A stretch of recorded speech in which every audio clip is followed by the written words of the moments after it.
The wind came first. It always did in the mountains of Vorheim, arriving like a warning before the real punishment began, slicing through wool and leather as if both were made of paper, finding every gap and weakness in a person's armor with the practiced cruelty of something that had been doing this for centuries. Sable Ashford had heard the wind before.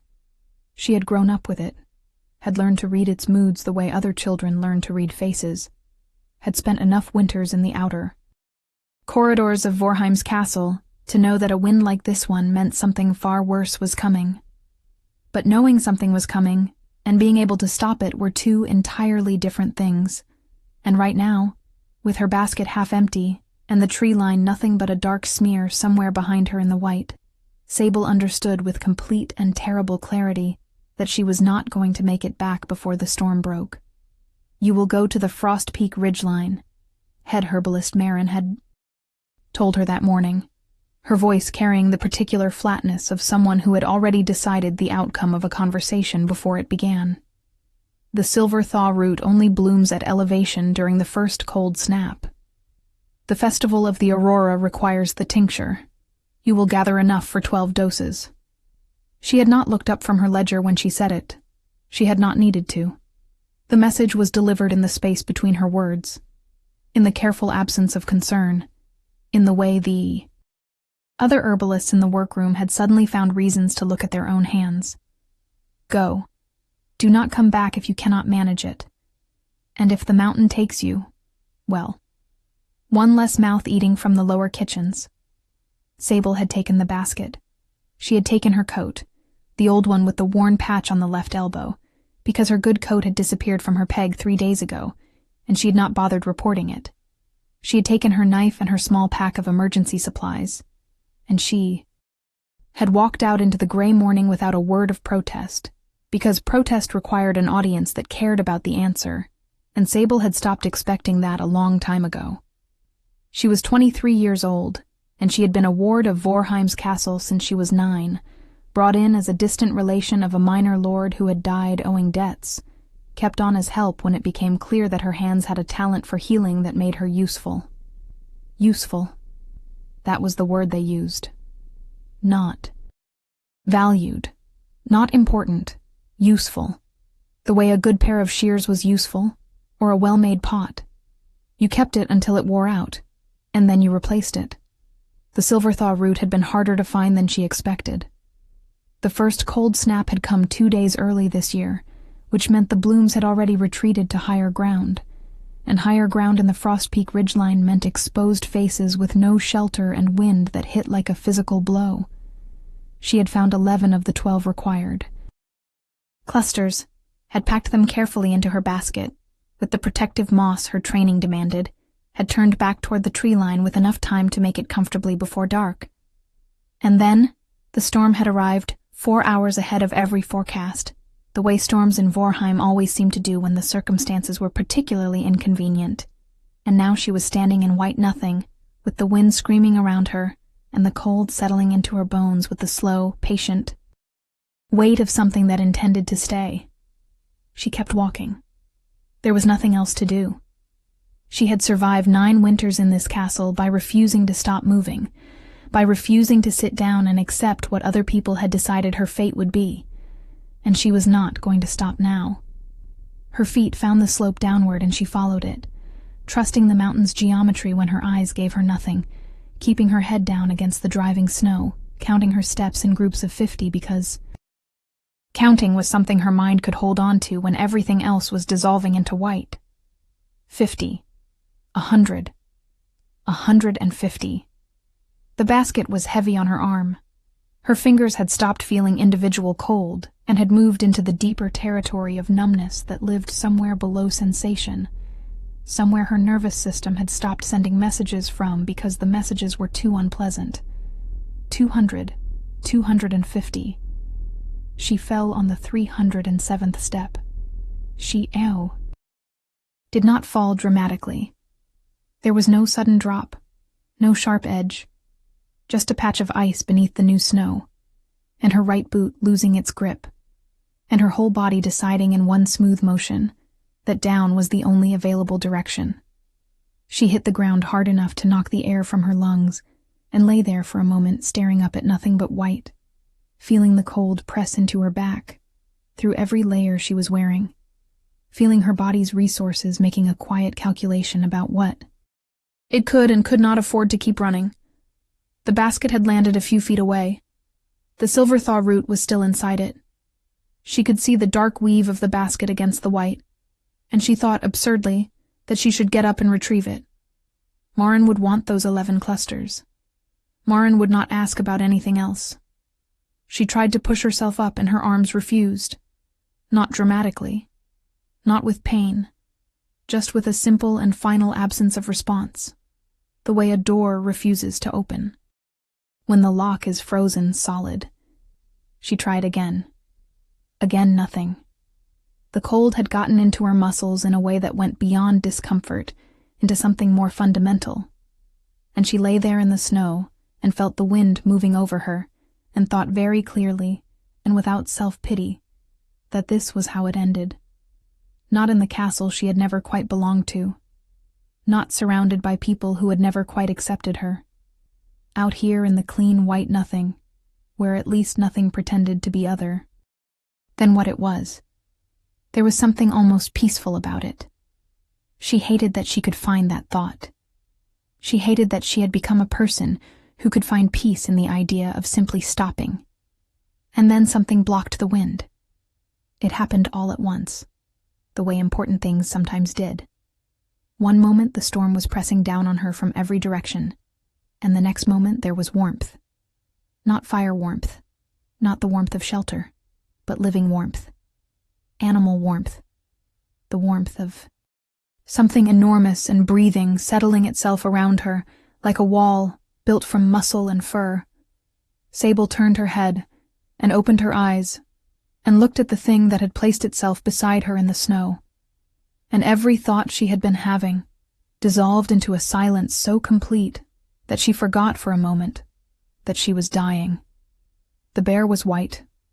Not the white of snow, which had a blue quality to it at certain angles, a coldness built into the color itself, but a deeper white, a white that seemed to generate its own faint luminescence in the gray stormlight, as if the fur itself contained something that had nothing to do with ordinary reflected light. It was enormous. She had seen bears before, the brown ones that sometimes came down to the lower forest in autumn, and this creature made those animals look like suggestions of bears, rough drafts, early attempts. It was easily 3 times the size of anything she had encountered, its shoulder rising to a height that, had she been standing, would have come level with her chest. Its paws, where they pressed into the snow on either side of her, were wider than her torso. And its eyes, when it turned its massive head and looked at her directly, were amber. Not the pale yellow amber she had seen in animal eyes before, but a deep burning amber, the color of firelight trapped in glass, the color of something that was thinking. She should have been terrified. She was aware that terror was the appropriate response to this situation, and she waited for it to arrive, but what came instead was something she had no name for, something that moved through her chest from her sternum outward in all directions, something warm in a way that had nothing to do with the fur pressing against her side. The bear did not move. It had arranged itself with a precision that seemed deliberate, its huge body curving around her left side and back, blocking the wind from the north and west, its breath coming in slow, visible clouds above. Her head. It looked at her with those amber eyes, and it did not attack, and it did not leave. And Sable, lying in the snow with her muscles refusing to obey her, and the storm raging around this small bubble of stillness they were now somehow sharing, made a decision that surprised even herself. She stopped fighting. Not fighting the cold, not fighting the situation, but fighting the deeper thing she had been fighting since she was 9 years old, the thing that made her hold every part of herself, rigid against the possibility of needing something from something else. She let her head rest against the enormous flank beside her. She felt the steady, slow heartbeat through the fur. She closed her eyes and let the warmth work its way back into her fingers. And she breathed, and the bear breathed, and the storm screamed around them both. And somehow, improbably, she slept. If you are enjoying this story, do not forget to leave a like and subscribe to the channel for more emotional stories like this one. She woke to gray light and silence. The storm had passed in the night, leaving behind the particular stillness of a world freshly covered in new snow, every sound muffled, every edge softened, the mountain looking briefly like something that had never had hard edges to begin with. Sable sat up slowly, feeling the stiffness in every joint, but also, underneath it, something she had not expected. She was alive. She was genuinely, measurably alive, and not the barely alive of someone who had scraped through with the minimum necessary functions maintained, but actually alive. Her fingers responsive, her core warm, her mind clear in a way that did not match what her body had been doing 6 or 7 hours ago. She looked at the snow around her and saw the massive impression where the bear had been, the deep bowl of a body larger than any animal she had a name for, pressed into the snow on 3 sides around where she had lain. The bear was gone. Her basket was still there. The Silverthaw root was still inside, perfectly protected. She picked it up with hands that worked, that curved around the handle with normal feeling and normal strength. And she stood, and she looked at the clear path down the mountain that the storm had somehow left between the new drifts, and she started walking. She did not let herself think about it yet. Thinking about it required a framework she did not currently possess, a set of categories that could contain what had happened. And she did not have those yet. She walked. The castle appeared in the valley below her an hour later, its dark stone towers rising above the snowfields, its windows beginning to glow with morning light.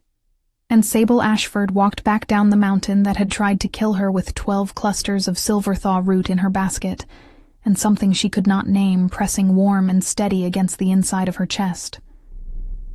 The castle of Vorheim had been built by the first Vorn king 400 years ago, and in those 4 centuries it had accumulated the particular quality of places where power has lived for a long time, a density to the air, a weight to the silence in certain corridors, a sense that the stones themselves had absorbed enough history to have opinions. It was not a beautiful castle in the way that the southern courts were beautiful, all pale marble and ornamental gardens. It was a fortress first and a home second and an aesthetic statement a distant third, with walls thick enough to withstand siege and towers, positioned for maximum visibility rather than maximum grace. In winter, with the snow pressed against its northern faces and the aurora sometimes visible above its tallest spire on clear nights, it had a severe grandeur that Sable had spent 14 years being too cold and too hungry to properly appreciate. She delivered the Silverthaw root to Marin's workroom without ceremony. The head herbalist counted the clusters, noted the quantity in her ledger, and said nothing about the fact that Sable had gone out in a killing storm and returned alive. She said nothing about the extra night Sable had apparently spent on the mountain. She said nothing at all except, "The tincture preparation begins at 3rd bell," and returned to her work, and Sable stood in the doorway of the workroom for a moment, looking at the back of the woman's head and feeling something that was not quite anger and not quite grief, but lived somewhere between the two. And then she went to change her clothes and prepare for the day. It was in the east corridor, 2 hours later, that she first saw him. She knew who he was. Everyone in Vorheim knew who he was, because his face appeared on every official document, and his name was spoken in every formal context, and his presence in a room changed the quality of the air in ways that were immediately perceptible, even before you understood what you were perceiving. King Aldrich Vorn was 31 years old, tall in the way of the old. Vorheim bloodlines, broad through the shoulder and long in the limb, with dark hair that had the faintest silver at the temples that he had apparently been developing since he was in his mid-20s, and which had become one of those physical details that people mentioned when describing him, the way they might mention the amber of his eyes. The amber of his eyes. Sable stopped walking in the middle of the east corridor and looked at the king of Vorheim and felt the thing in her chest that had no name move in a way that made her breath catch. His eyes were amber. The exact amber of the bear's eyes. The deep, burning amber of firelight trapped in glass, of something that was thinking. She was staring. She became aware that she was staring and corrected her gaze to the floor, which was the appropriate direction for someone of her station when confronted with someone of his, but the correction came 2 seconds too late, because when she looked up again, he was looking at her. Not the looking past that people of his rank performed on people of her rank, the smooth visual slide that pretended you were furniture or floor, but actual looking, direct and unhurried, with an expression she could not read and did not have the experience to categorize. He was with 2 members of his council, men in the heavy robes of administrative authority, who were in the middle of saying something important to him, and he was not hearing it. He was looking at Sable Ashford, junior herbalists. Assistant, ward of the castle, useful. Your Majesty. She performed the correct curtsy, eyes down, posture correct, the mechanical execution of the 17 years of training in how to be invisible that she had accumulated in this castle. When she rose, he had turned back to his counselors. She walked away with her pulse doing something that was going to require explanation later, when she had time and privacy to be confused by it. She did not have time or privacy. The Festival of the Aurora was 4 days away, and the preparation of 12 doses of Silverthaw tincture required continuous attention, and Sable spent the next 6 hours in the workroom with her hands in various stages of the process, and her mind doing something unhelpful in the background that she kept trying to redirect toward the work. She was not a person who invented meanings and coincidences. She was a practical person, trained in the practical arts of plants and preparation and the management of symptoms, and she knew that amber was a common color in the eyes of the old Vorheim bloodlines, and that the bear had been extraordinary in every way, including its eye color, and that the connection her mind was drawing was the kind of connection that happened when a person had experienced something frightening and needed to attach it to something familiar and explicable. That was all. That was the whole of it. You were on the mountain, said a voice behind her, and Sable's hands went still in the bowl of mashed Silverthaw root. She turned. He was standing in the doorway of the workroom, alone, which was already remarkable because the King of Vorheim was never alone in any functional part of the castle, and he was wearing a plain dark coat without insignia, which was remarkable for a different reason, and he was looking at her with the same direct, unhurried attention he had turned on her in the east corridor, and which she was beginning to understand was a feature rather than a momentary anomaly. The workroom was empty. Morin had gone to the east kitchen for the preservation oil. The other assistants had taken their afternoon break. It was just Sable and her bowl, and the king, and the amber eyes, and the thing in her chest that had been pressing steadily outward since she woke up in the snow. I was, Your Majesty, she said carefully. The Silverthaw root. For the festival tincture. In the storm, he said. It broke before I came down. Technically true. She watched him absorb this answer and decide something about it. You were up there all night, he said. It was not a question. She felt the back of her neck prickle with the particular sensation of someone knowing something they should not know. I waited out the weather, she said. In a sheltered spot. Were you alone? He asked. And something in the quality of the question was different from the others. Something that lived underneath the words like a current, underneath still water. Sable looked at the King of Vorheim and thought about the bear, and thought about amber eyes, and thought about the warmth that had kept her alive through a killing night in the high snow. And she said, I do not know how to answer that question, Your Majesty. The silence that followed was the most interesting silence she had experienced in 14 years of living in a castle full of strategic quiet.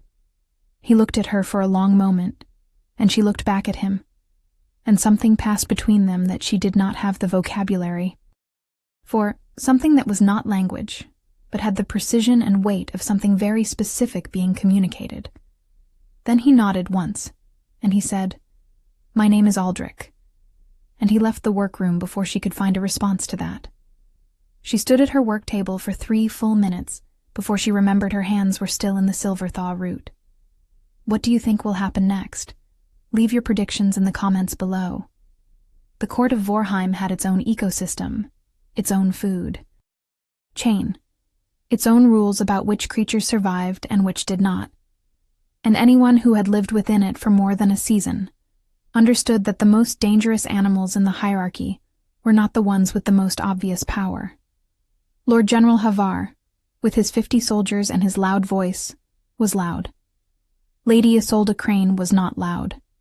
She was 30 years old, the daughter of the most politically connected noble family in the Northern Territories, with pale blonde hair and pale gray eyes and a manner so smooth and contained that conversations with her felt like walking on perfectly maintained ice, beautiful and solid, and completely capable of cracking without warning. She had been the king's intended for 3 years, a political arrangement of the kind that Vorheim's council approved of, because it consolidated 3 border territories under the crown's direct influence and secured the northern trade routes. She wore this status with the ease of someone who had always understood that her value was structural rather than personal, and she had never, in 3 years, given anyone reason to question her position. Sable had been invisible to Lady Isolde for the entirety of her tenure in the castle. This was normal. Junior members of the herbalist staff did not register on the social awareness of senior nobility, any more than the stones in the walls did. You moved through each other's spaces, without interaction, without acknowledgement, 2 different species occupying the same territory without ever needing to negotiate the boundary. This was why, when Sable rounded the corner of the North Gallery the morning after her encounter with the king in the workroom and found Lady Isolde standing in the corridor looking directly at her, she felt the particular cold that had nothing to do with the castle's temperature and everything to do with being seen by something that had decided you were worth noticing. "You are the herbalist girl," Lady Isolde said. Not unkindly, just precisely in the way of someone filing information in the correct location. "Sable Ashford, my lady, junior assistant to the herbalist staff. You were on the mountain during the storm."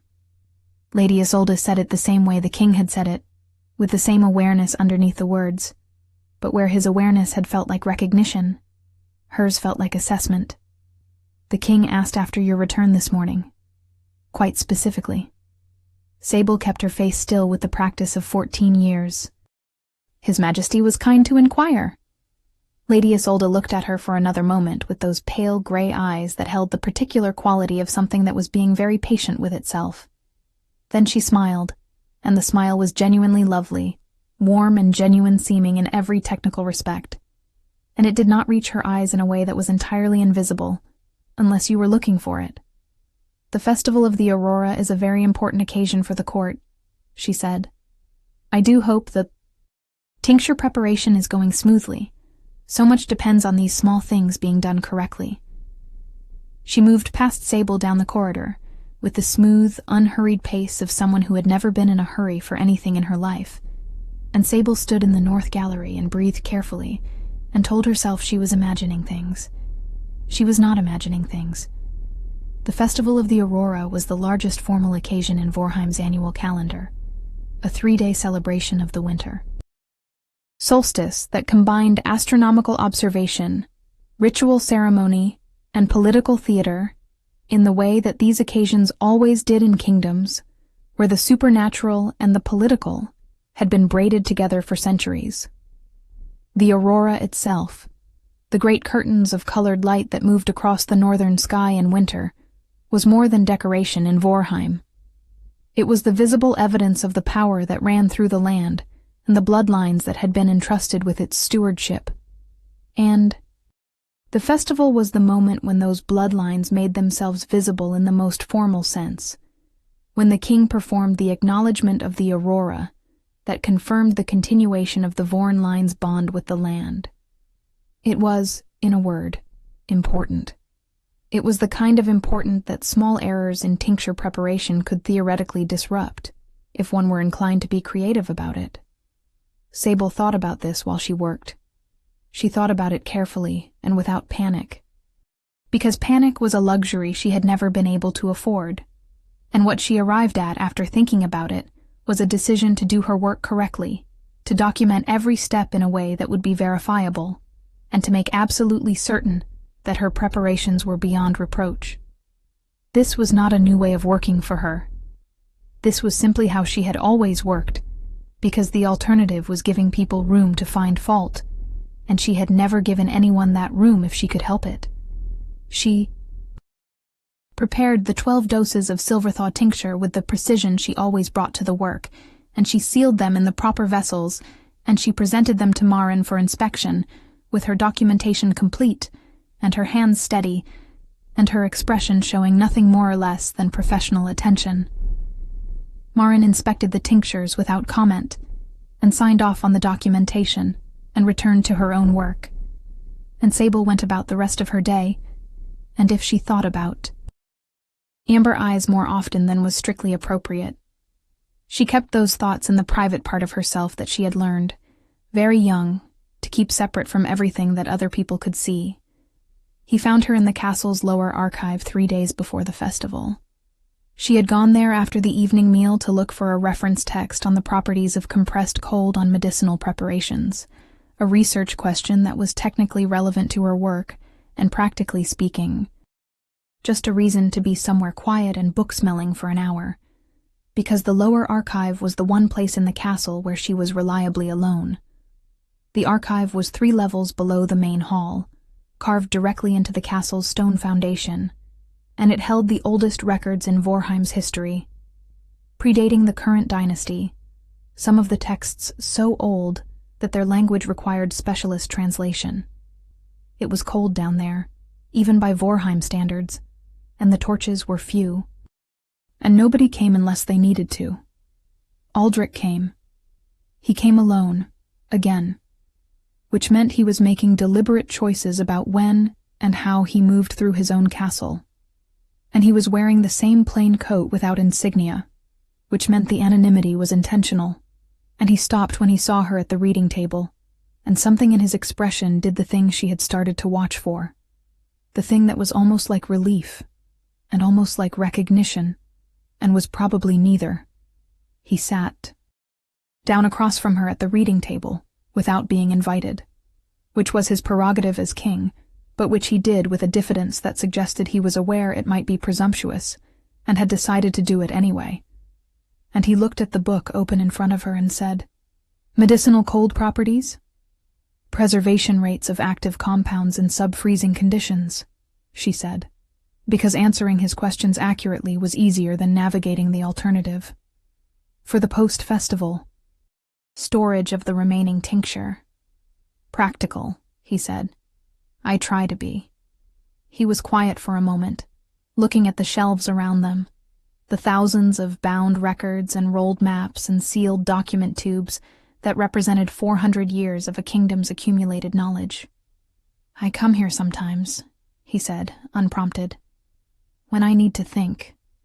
I will leave, she said immediately, beginning to close her book.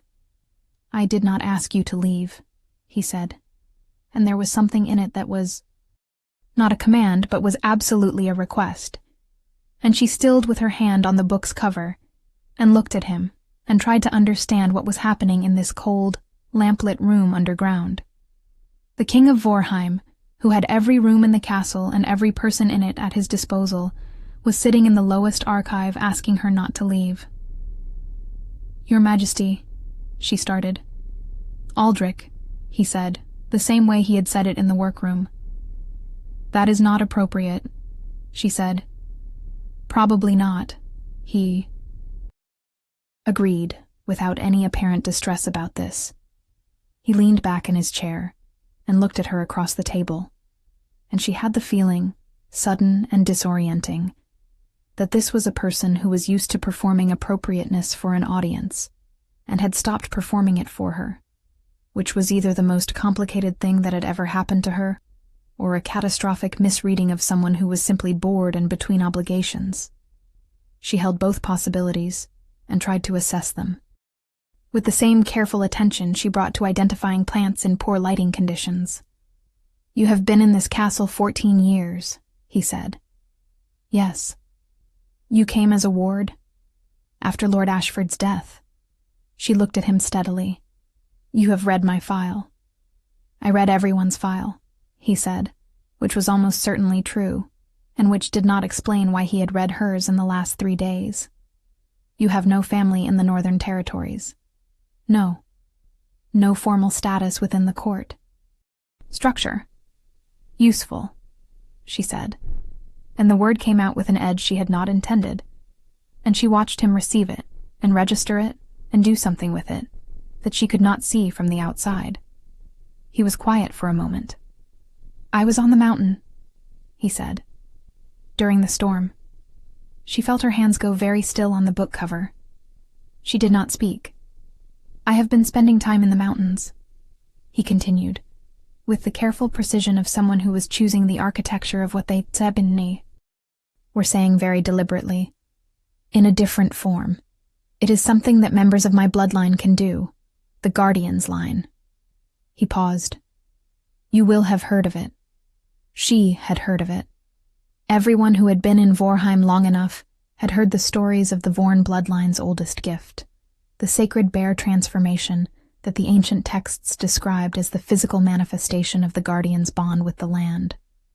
She had assumed, the way most practical people assumed about things that were technically documented but never publicly verified, that it was historical, metaphorical. A useful piece of mythology that a ruling family maintained because mythology was politically practical. She looked at the king across the archive table and revised this assumption completely and finally. "You were the bear," she said. "I was the bear," he agreed. The silence was very long. Sable looked at her hands on the book and thought about warmth and heartbeats and the specific quality of being. Held by something that was not trying to hold you, that was simply there. She thought about amber eyes. She thought about the feeling in her chest that had been pressing outward since she woke up in the snow, that she had spent 3 days explaining to herself as adrenaline residue, or trauma response, or simple gratitude. Any of the ordinary categories that would have made it manageable. "You stayed all night," she said finally. "You were going to die," he said, with a directness that contained no judgment and no drama, just the plain statement of a fact that had mattered very much to him. The temperature was going to fall another 8 degrees before dawn. Without shelter and body heat, you had perhaps 3 hours. "You could have woken me," she said, "helped me back to the tree line. You were exhausted. Your hands had significant cold damage.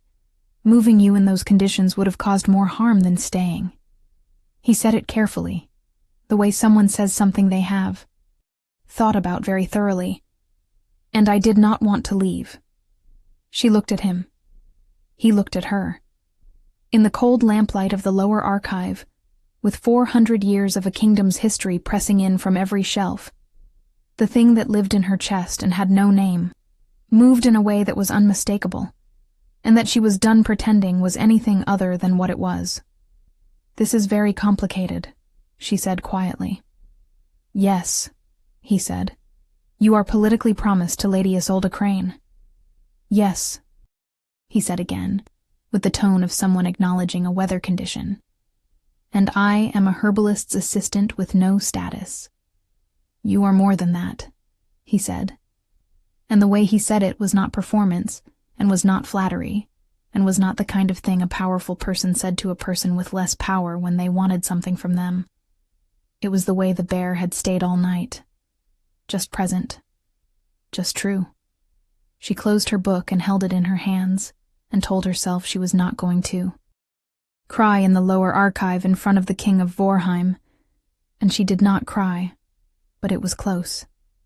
"I have to go," she said. "I know," he said. She stood and she walked past him toward the archive door, and she felt his gaze on her back like heat, like something that tracked her movement, with an attention that was not possessive, but was something she did not have a cleaner word for. At the door, she stopped because she could not quite stop herself.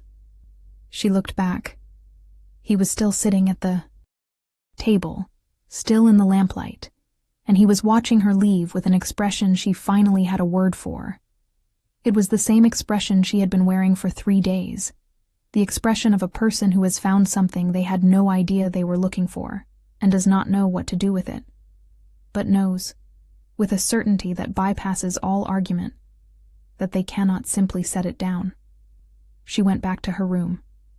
She did not sleep for a long time. If you want to see how this story ends, make sure you are subscribed with notifications on. The day before the festival of the Aurora, 3 things happened. The first was that Sable discovered the tincture seals had been tampered with. She found it during the morning preparation check, a subtle thing, the kind of subtle that required either training or very careful instruction to achieve.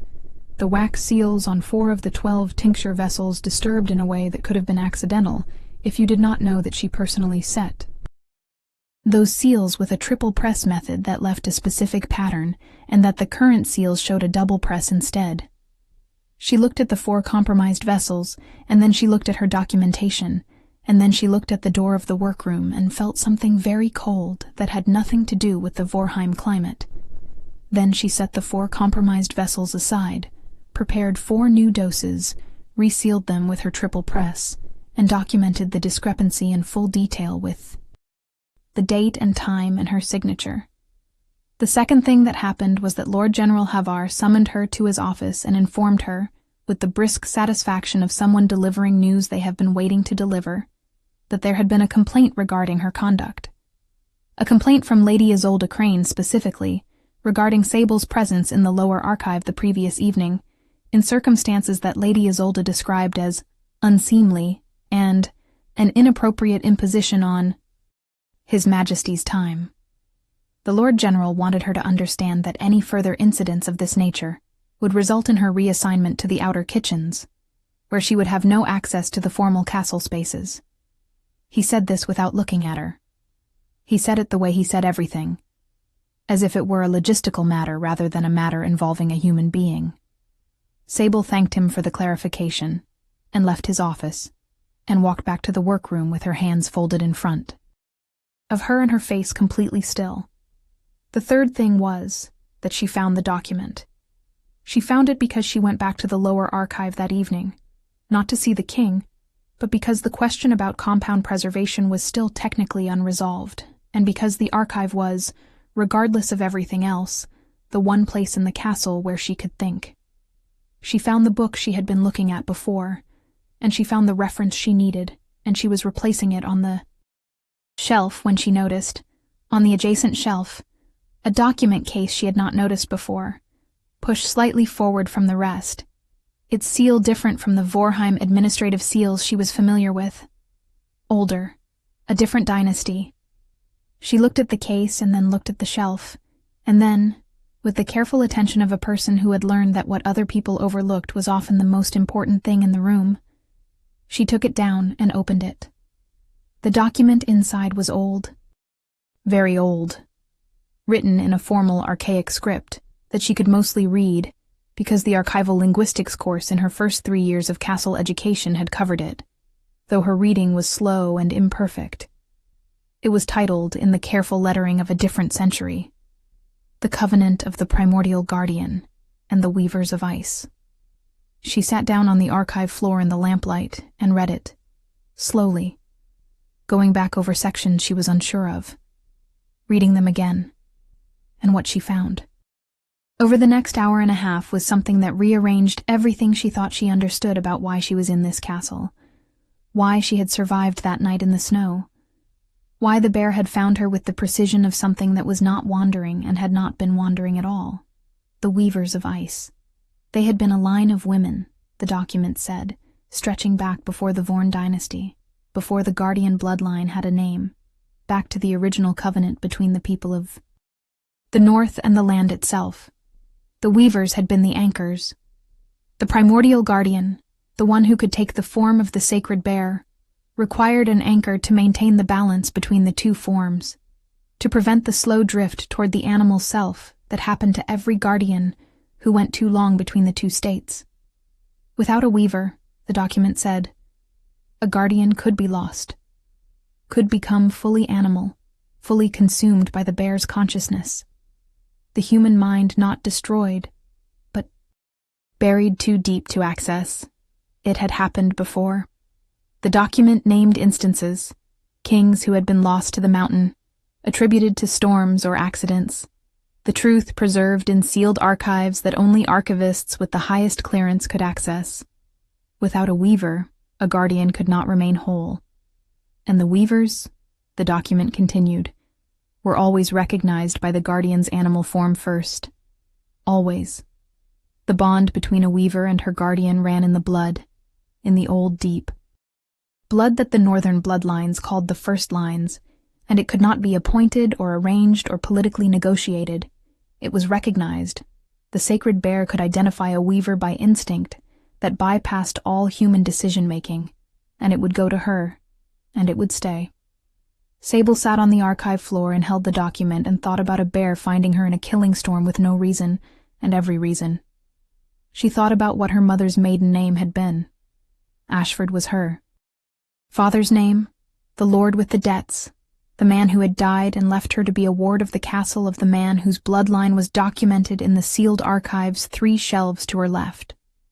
But her mother had been from the north. Her mother had died when Sable was 7, and had not spoken much about her own family. Only that they were old, older than you could understand, older than the names that were currently on the maps. Her mother had had eyes the color of deep winter sky, and hands that could pull heat from the air in a room when she was frightened, a thing Sable had thought was imagination, until she was in her teens, and realized she could do it too, and had no explanation for it. She thought about her mother's hands. She thought about the warmth she had generated in the snow that night, the warmth that had nothing to do with her coat, and everything to do with something that happened in her blood when the cold got bad enough. She thought about weaver blood and guardian. Recognition and a bear that had found her in a storm with the certainty of something following a path it had always known. She put the document back in its case. She put the case back on the shelf. She replaced her book. She climbed the stairs out of the archive and went to find the king.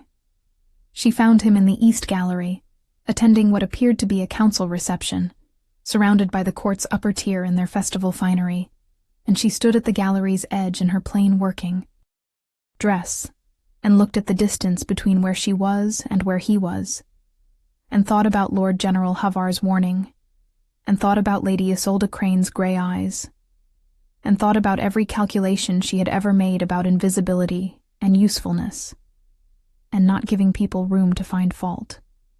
Then she thought about a bear in the snow choosing her, specifically, in a storm that should have been fatal. And she thought about a man who said his own name in empty rooms, like it was the most natural gift he had to offer. And she thought about something in her blood that was older than either of them understood, and that was not going to stay quiet much longer regardless of what she decided. She crossed the gallery. The court watched her cross. She was aware of it, the slow turning of attention that happened when something unexpected entered a space. The ripple of awareness that moved through a room of people trained to monitor changes in the social order. She felt Lady Isolde see her from across the room, and she did not look at Lady Isolde. She looked at Aldrich, and Aldrich looked at her. And whatever he saw in her face made him step away from the counselor, who had been speaking to him in a way that was entirely without ceremony, as if the conversation had simply concluded. "Your Majesty," she said, when she reached him. Correct. Appropriate. The curtsy she had performed 10,000 times. "I apologize for interrupting. I need to speak with you about the tincture preparations. There is a documentation concern that requires your attention before the festival tomorrow." It was true. It was true enough. He looked at her and read the rest of it in whatever way he read her that she was beginning to understand had nothing to do with words, and he said to the room in general, "If you will excuse me." and he walked with her to the gallery's side corridor and into the anteroom beyond. And when the door closed, he turned to face her, and she said, without preamble, "I found the covenant document, the weavers of ice." The stillness that moved through him was the stillness of the bear, deep and complete and entirely focused. "Where?" he said. "Lower archive, third shelf from the east wall, pushed forward. Someone had been reading it recently. The case was slightly out of alignment." She watched his face. "You knew." "I suspected," he said carefully. "After the mountain, the way the bond responded when I found you, it was not the way the bond responds to an ordinary person in distress." He paused. "My grandmother left notes in the private archive that only the king can access. She described what it should feel like when a guardian encounters a weaver, and what I experienced in the storm matched her description exactly. But I could not be certain without knowing your bloodline." "My mother was from the north," Sable said. "An old line. She never named it, but I think she knew. I think she left and changed her name precisely because she knew, and she did not want this life for me. She may have been trying to protect you," he said quietly. "She left me in a castle with the last primordial guardian," Sable said. "There was no bitterness in it, just the observation of a fact that had a very particular shape when you held it up to the light, which is either ironic or inevitable, depending on how seriously you take the covenant." "I take it very seriously," he said. He said it like someone who had read the documents about the kings who had been lost to the mountain and had understood, more personally than the document could have intended, that lost was not metaphorical. "You have been going to the mountains alone," she said. "In form. For months." "Yes. The document says that is dangerous, that without a weaver, a guardian who spends extended time in the animal form begins to lose the thread back to the human self." He was quiet for a moment that contained a great deal. "Yes," he said again. Sable looked at him and thought about a man choosing to be dangerous to himself rather than continue being present in his own life, and she thought about what kind of grief made that seem like the better option, and she said, "What happened?" He told her. It came out quietly and without theater, the way the most important things always did. The ones that had been carried so long, they had smoothed themselves flat and still. 6 months ago, there had been a border dispute in the Eastern Territories, a conflict between two of the lesser pack lords that had escalated faster than the intelligence reports had predicted. He had authorized a military response that was measured and proportional, given the information he had. And the information he had been given had been wrong, incomplete in ways that had specific human origins. 12 people had died. 4 of them had been civilians who were not party to the conflict. He had made the best decision he could with what he knew, and it had cost 4 innocent people their lives, and he had been trying to live with that for 6 months, and it was not going well. "That is not the same as causing their deaths," Sable said carefully. "I know," he said. "It does not feel like not the same." She understood this. She did not try to argue him out of it, because understanding grief's logic required a different kind of attention than arguing with it. "The mountains did not help," she said. "The mountains helped in the way that avoiding something helps," he said. "Which is to say they helped until they did not, and then they would have been the end of me, if you had not been there." Sable looked at the man across the anteroom, who was the king of a northern kingdom, and the last primordial guardian, and also, underneath all of that, simply someone who had hurt himself by running away from something he could not solve, and had not known how to stop. She felt something move in her chest that was not the unnamed warm thing this time, but something quieter and more deliberate, something that was making a decision. "I am not going anywhere," she said. He looked at her. "I have been in this castle for 14 years, she said. "I have no family elsewhere, and no position to move to. and no particular desire to be anywhere other than where I have built the only version of my life that I know. And apparently my blood is exactly the blood that your bond identified from across a killing storm in the high Frost Peak range, which seems like a fairly specific indication of something. She paused. But I need you to understand that I am not saying this because you are the king, or because I have no options, or because surviving a storm creates an obligation. I am saying this because I read a document in the lower archive that explained something I have felt for 14 years, but never had a name for. And because you looked at me in the East Corridor, and I knew, the way I know which plants are safe to handle and which are not, that you were the bear. The silence was long. He looked at her. With the amber eyes that were the bear's eyes, and the man's eyes, and something that was both and neither. And then he said, I have been looking for a reason to come back. I know, she said. The anteroom door opened without warning, and Lady Isolde Crane stepped through it with the smooth, unhurried movement of someone who had been listening at the door long enough to know the right moment to arrive. She was wearing festival white, her pale hair dressed in the elaborate style of the Northern Court's formal occasions, and she looked at Sable, and she looked at Aldrich, and she arranged her face into something that was technically serene and was working very hard to remain so. The council is asking for you, she said to Aldrich. And then to Sable, I believe the herbalist workroom is in the other wing. Sable looked at Lady Isolde, and she looked at the careful architecture of the woman's control, and she understood something that she had not fully understood before, standing in this anteroom with the Covenant documents' words still vivid in her mind. Lady Isolde was not a villain. She was a person who had spent 3 years building a specific future around a specific arrangement, who had done everything that was expected of her, and done it well, who had made the entirely rational calculation that a herbalist's assistant with no status was a manageable problem if managed quickly, and who was now standing in a room with the Covenant of the Primordial Guardian and the Weavers, of ice pressing against the back of everything, and who had no idea what she was actually standing in. Sable felt something that was close to sympathy, which was not what she had expected to feel. My lady, she said, with the careful respect she always used and meant. I understand you have concerns. They are not unreasonable. But what is happening here is older than either of our positions in this court, and I think you deserve to know that, rather than to have it managed around you. Lady. Isolde looked at her for a long moment. Then she looked at Aldrich with the gray eyes that were very good at assessment, and she assessed him with the precision she brought to everything, and she saw something in what she found there that settled into her face, like the last piece of a puzzle clicking into a picture that had not been the one she expected. Her chin came up. She breathed once, controlled. She said to Aldrich, The council truly is waiting.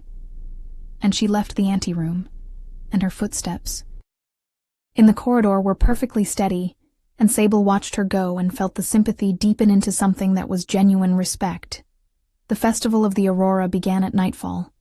Sable attended in her capacity as herbalist's assistant, positioned with the rest of the castle staff along the outer rim of the great courtyard, where the formal acknowledgement of the Aurora would take place, close enough to see and far enough to be appropriately invisible. The sky was clear, the way the sky over.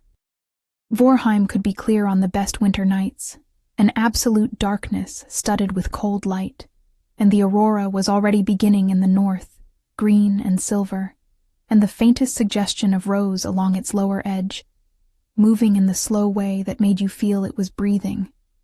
The court assembled with all the formal ceremony that the occasion required, the lords and ladies in their festival colors, the council in their administrative robes, Lady Isolde in the white she had been wearing, positioned at the formal distance from the king that her status required, composed and contained and carrying something in her posture that was the beginning of a different kind of dignity than the one she had arrived with 3 years ago. Sable watched her and thought she was going to be all right. Some people, when the thing they had been building toward turned out differently than planned, collapsed. Others rebuilt. Lady Isolde Crane had the specific quality of someone who would rebuild. Aldrich stood at the center of the courtyard in his formal king's coat, and Sable watched him from the outer rim, and across the distance and the crowd and the elaborate formal structure of the occasion. She felt the thing in her chest that had no name press outward in a way that was becoming easier to name with every hour that passed. The acknowledgement ceremony proceeded through its formal stages, the council recitations, and the territorial representatives, and the ancient words that the Vorni. King spoke at the winter solstice as evidence that the Guardian's bond with the land continued. It was beautiful, she thought. Even understanding what it actually meant, what was actually at stake in the continuation of that bond, it was beautiful. The words were old enough that their beauty had been worn smooth, the way stones in a river were worn smooth, all the excess gone and only the essential shape remaining. And then the ritual of the bear began. She had not known it was going to happen.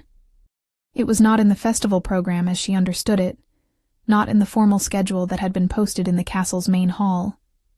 But when the council member who was handling the ceremony's progression stepped forward and began speaking in the archaic formal tongue that she recognized from the covenant document, she felt the recognition move through her before her mind caught up with it, felt her blood respond to the old words with the recognition of something hearing its own name called after. A very long time. The ritual of the bear's consummation happened. The council member was explaining for the court, once per generation, when the conditions were met, when the current guardian had found his weaver, when the bond was complete.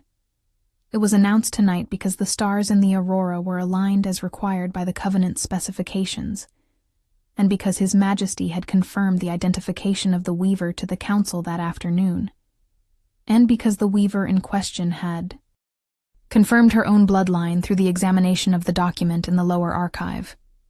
The court turned. All of it turned, the lords and ladies and the council members and the castle staff. All of it turned to find the weaver that the announcement had indicated was present among them, and Sable stood on the outer rim of the courtyard in her plain working dress, and felt herself being found by 200 pairs of eyes, and thought, with a clarity that was the calm other side of terror, that this was the opposite of invisible, that this was being seen in the most public and irreversible way that was available in Vorheim, and that she had spent 14 years being invisible and useful, and expecting nothing, and that this was the moment when all of that ended, and she was surprised to find that she was ready for it to end. She walked to the center of the courtyard. The crowd parted without her having to navigate it, people moving aside in the automatic way of a space making room for something it has recognized as belonging there, and she walked to where Aldrich stood, and she looked at him, and he looked at her, and the aurora overhead moved through green and silver, and rose in a slow breath of light, and he said, quietly enough that only she could hear, "You did not have to cross the gallery tonight. You did not have to find me." "I know," she said. "You chose this." "I chose this," she said. "I would like you to stop going to the mountains alone." Something in his face came, apart very slightly, very carefully, the way a frozen thing comes apart in the first genuine warmth of spring, not all at once but in the slow and irreversible way of thawing. He reached out and took her hand in front of the entire court of Vorheim, a gesture that had specific formal significance in the Covenant's language, and that also was simply a man holding on to something he had found in the snow and did not intend to lose again. The aurora broke overhead in a way that the court would talk about for years afterward, a sudden expansion and intensification that painted the entire courtyard in colors that had no names in ordinary speech, that moved through the sky with the quality of something breathing in relief, and Sable stood in the center of it, with her hand in the king's hand, and her blood warm with something older than either of them. And she thought about 14 years of being useful, 14 years of being careful and invisible, and expecting nothing, 14 years of holding every part of herself tight against the possibility of needing something from something else. And she thought about a bear in the snow, and an amber gaze and warmth against her side, while the storm raged, and she let herself need it. All of it. she let it in. The ritual required words, the old words from the covenant, spoken by both parties in the formal tongue. The council member guided them through the archaic phrasing, and Sable repeated what she was told to repeat, and the words moved through her mouth with the ease of something that had always been there waiting to be said. And Aldrich's voice was steady and low and certain in the cold festival night. And when the last of the words settled into the air, the aurora overhead pulsed once, deeply, a single breath of pure white light that touched every surface in the courtyard, and then faded back to green and silver, and the court was very quiet. Then someone in the assembly began to applaud. Not the formal applause of a staged occasion, but something more spontaneous. Something that started in the middle of the crowd and spread in the way that genuine things spread, person to person, recognition to recognition. And Sable stood in the center of Vorheim's courtyard and heard the court of the kingdom she had lived in for 14 years without quite belonging to acknowledge her, finally and completely, as something other than useful, as essential, as the thing the Covenant had always named as the center of the story, the anchor that kept the Guardian whole, the weaver whose blood remembered what the land needed, even when the weaver herself had spent 14 years not knowing her own name for it. She looked at Aldrich. He was looking at her with the amber eyes that saw her the way the bear had seen her, with the complete and unhurried attention of something that had found what it was looking for and was not going to pretend otherwise. She thought about everything that still needed to happen, the political conversations and the structural adjustments and the question of Lady Isolde's dignity, and the 4 compromised tincture vessels that still required formal investigation, all the practical business of a life that was going to be significantly different from the life she had been living, and she thought about all of it with the same calm attention she brought to identifying plants in poor light. One thing at a time, carefully, without panic, because panic had never been something she could afford. And because she was, it turned out, a great deal more capable than the 14 years of being told she was merely useful had suggested. "This is still complicated," she said. "Significantly more complicated than it was yesterday," he agreed. "I am going to need a different position in the castle structure," she said. "Something with formal standing. I cannot be the weaver of the primordial guardian, and also the junior herbalist's assistant. I believe the weaver has a specific historical title," he said. And there was something in how he said it that was the bear's stillness, and also, underneath it, the particular warmth of someone who had been carrying something alone for a very long time, and was feeling the weight of it shift. Several historical titles, in fact. The Covenant document is detailed. "I read the Covenant document," she reminded him. "I know," he said. "You walked into the gallery in your working dress and crossed the room with the whole court watching, and I thought, when I saw your face, that you had read something that changed things." "Everything," she said. "It changed everything." She paused. "Not the way I feel. That did not need a document." He looked at her. She looked back at him. The aurora moved overhead in colors that the court would argue about for years, everyone remembering them slightly differently, everyone certain theirs was the correct version, which was the nature of extraordinary things, how they became different stories in different mouths while remaining, at their core, the same true thing. The same true thing, which was this: a woman who had been sent to die in the snow and had instead been found by the one creature in the kingdom that recognized her, who had come back down the mountain changed in ways that were still becoming clear to her, who had crossed a gallery and descended to an archive and chosen, with the full and practical attention she brought to all her most important work, to stop being invisible and start being what she actually was. The festival continued. The tinctures were administered correctly from the uncompromised vessels. The formal documentation of the tampering was submitted to the council the following morning, and resulted in a quiet investigation that reached its own conclusions without requiring Sable's further direct involvement.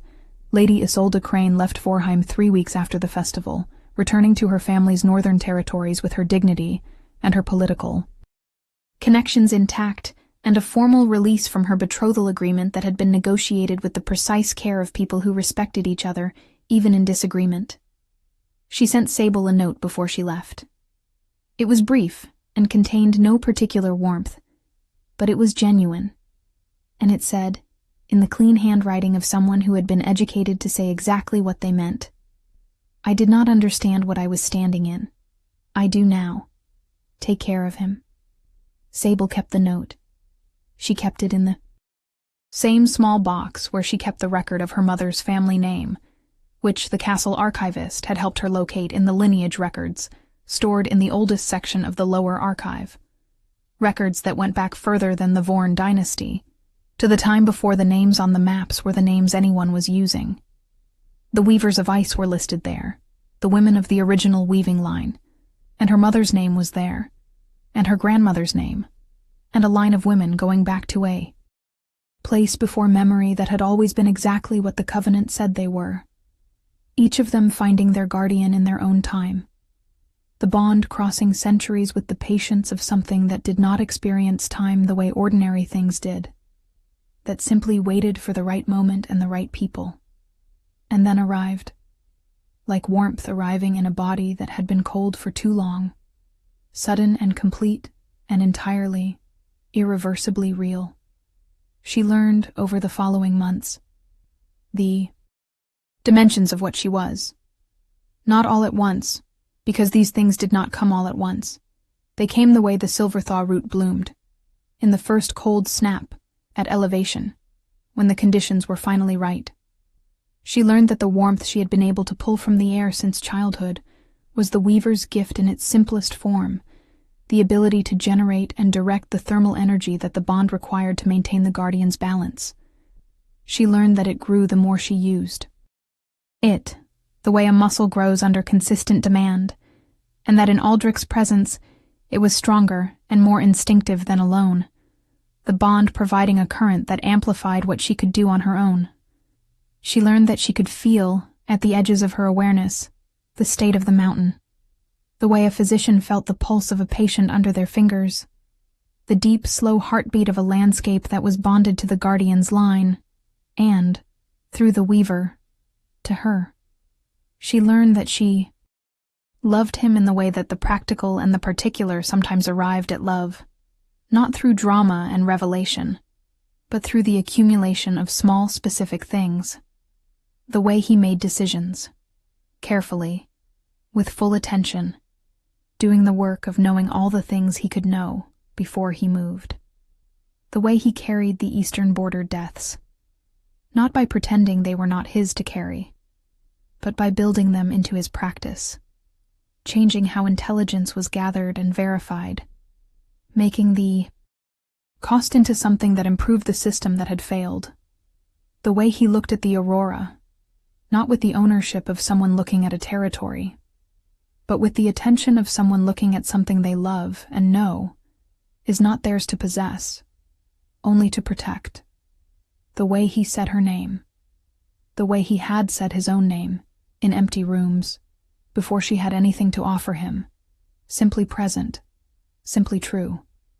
She learned on a morning in late winter when the snow was beginning to recede from the lower slopes, and the first greenery was visible at the edges of the forest, that she was not afraid anymore, not of being seen, not of needing things, not of the complicated business of being known by someone who was looking directly at you with the full attention of amber eyes that did not know how to pretend.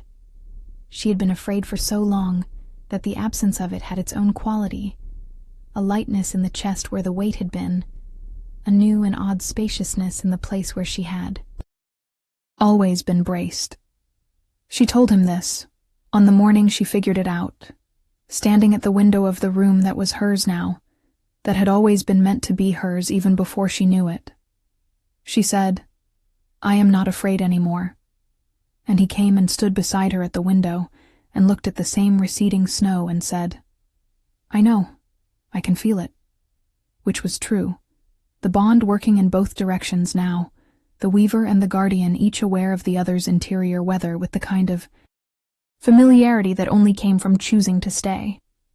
Outside, the mountain waited, patient and white and entirely indifferent to the calculations of courts and councils and the political arrangements of dynasties, as it had always been, as it would always be.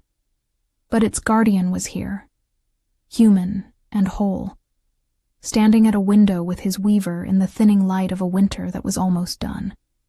And in the deep places of the mountain, in the old rock and old snow, and the ancient currents of power, that the covenant had been written to name, something that had been waiting for a very long time, felt the bond settle into its correct configuration, and without ceremony or announcement, in the complete and unhurried silence of things that have always known how to wait, it rested. If this story touched your heart, share it with someone who loves epic romance. Tell me in the comments, did you see this ending coming?